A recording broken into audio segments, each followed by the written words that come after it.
தாவரங்களை பயன்படுத்தி copper nano particles தயாரிக்க முடியுமா? ஆச்சரியமாக இருக்கிறதா?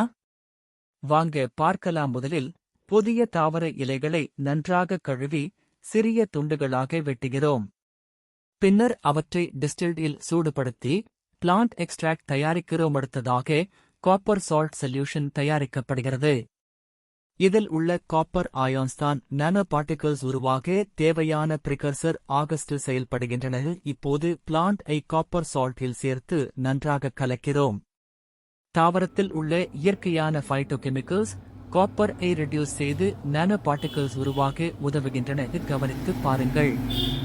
கரைசலின் நிறத்தில் ஏற்படும் மாற்றம் காப்பர் பேஸ்ட் நானோ பார்ட்டிகிள்ஸ் உருவாகி வருவதற்கான ஒரு முக்கிய அறிகுறியாகும்.